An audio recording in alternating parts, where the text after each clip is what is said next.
Welcome back to our channel, folks. This is Luna here with another King Arthur Legends Rise video. So jumping straight into some action here with the Crom guy. I wanted to show you a free-to-play friendly team that can take this guy down at the level 10, which is currently at the time of the recording, the highest level for this boss. And he is definitely a boss that you want to make sure that you are farming every single day between him and Master of Death. Now, obviously, when you first start this off, it was my turn who was taken. There is a lot of RNG, especially if you do not have Guinevere. So if you had Guinevere for this, you can just ensure that she's the only one that's taken to ensure that your damage to her is not. So in this case, I've ran this a few times, and just by happenstance, Turin was the one who was taking it first. But if the good thing is with King Arthur's, they don't charge you energy for either failing a run or restarting a run. So if you go to do this run and say your damage dealer, say Kay or even Morgan, I would say either one of those two. If one of those two are taken up, then I would just restart the run, because again, it doesn't cost you anything, just a few seconds of time to ensure that you get one of those characters out. I would say prefer Morgan actually over Kay, just to make sure you get that defense down.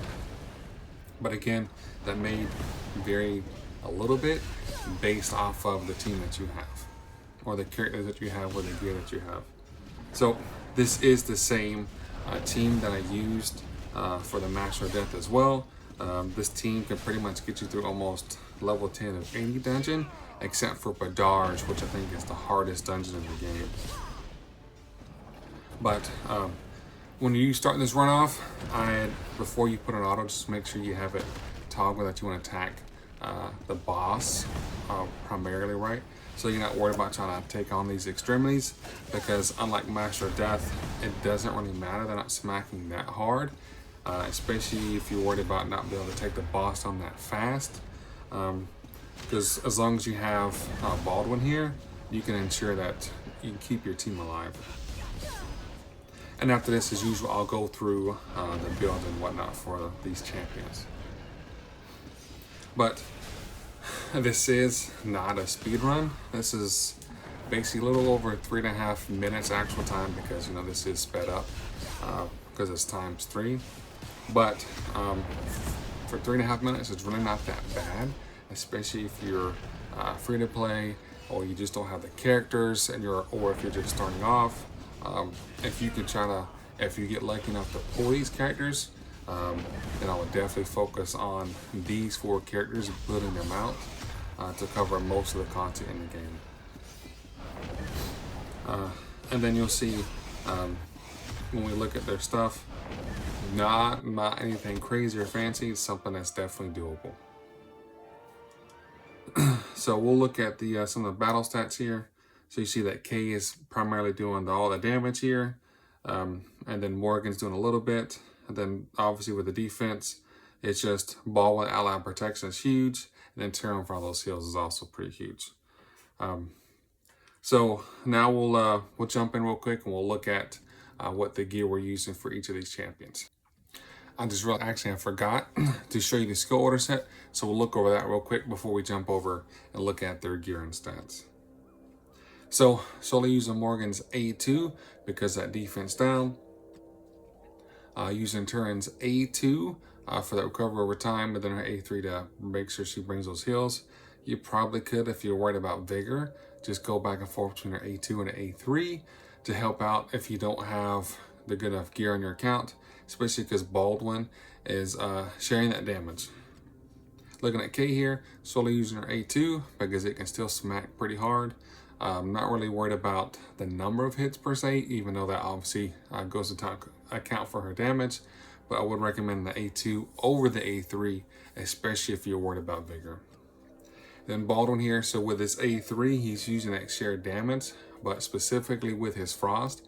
And I believe it's only with his Frost that he also brings attack decrease 2 for 3 turns, I believe it is. Let's take a look real quick. Yeah, so 7% chance to inflict that attack decrease 2, not just a single one, but 2 for 3 turns, which is pretty huge. Which, with it only being 70%, it's pretty. His land rate is pretty good, and you also see that his effect accuracy is not that great either. So from here, we'll go and jump over and look at the gear and stuff we have with these champions. Check out total stats. So Morgan is at 4,000 attack, which is pretty good considering she's not a damage dealer. Attack speed is 283. She is really fast, but she's the fastest one on this team by far, but just making sure that we're keeping up that defense down. I do have her effect accuracy at 85%, which is more than enough for this boss. I actually would like to have that higher for other areas of the game, but for this, it is just fine. And you could get away with lower as well, because I don't know if you missed it during a video clip of them actually during the battle. Baldwin is landing his his A2 attack decrease down quite often with having much lower accuracy, which we'll see here in a minute. So Terran, look at her total stats. Her HP is pretty good at 52,000. If you're starting off, you're not going to have as good as gear or HP up as high.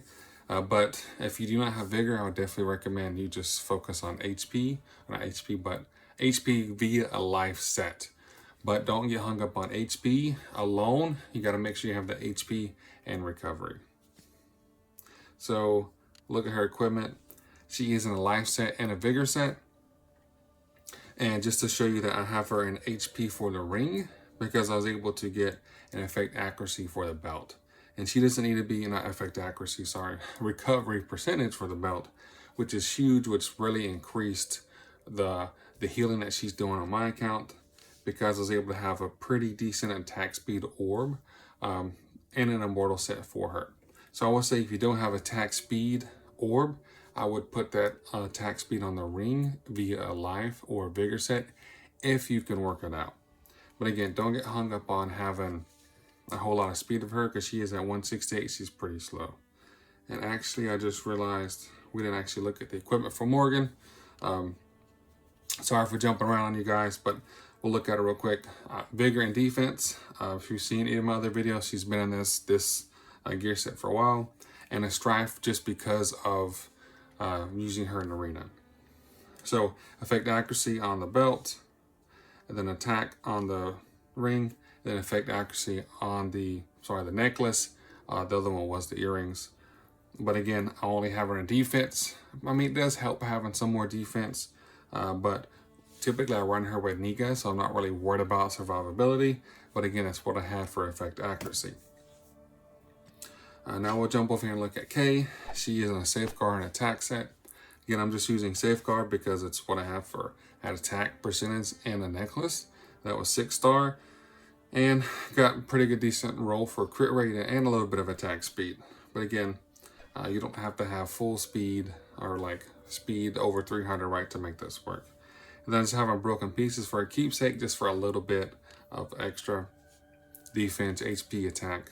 But nothing crazy there. You see she's much slower than Morgan at 216. So you do want your damage dealer slower than your champion that you're setting them up for via, whether it be a Morgan or a Clarison or whoever you may have. But again, I'm not using these two together in other areas of the game, but they work just fine here, even though Morgan is quite a bit faster than Kay.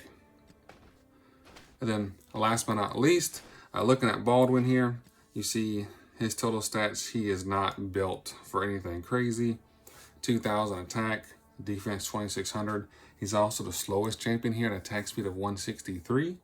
And you see his effect accuracy only 10.66%. So even though it is pretty low, he's still landing that attack decrease debuff on the boss.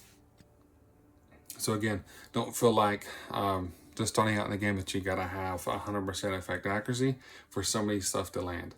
Now for other content, you will need much higher effect accuracy, but for Master of Death and also for Mr. Crom here, that is not needed. And I would definitely recommend that you farm, whether you do one, both, because you only get 6, which is kind of weird, but you only get 6 rounds essentially, or 6 times to go at the boss, whether you split it up 3 and 3, or do one day, or the other one the next day. I would definitely recommend that you ensure that you are not wasting those turns or those keys, however you want to call it, to ensure that you're maxing out getting those talismans, and also for your relics to make sure you're maxing out your passive skills and the skills for your relics.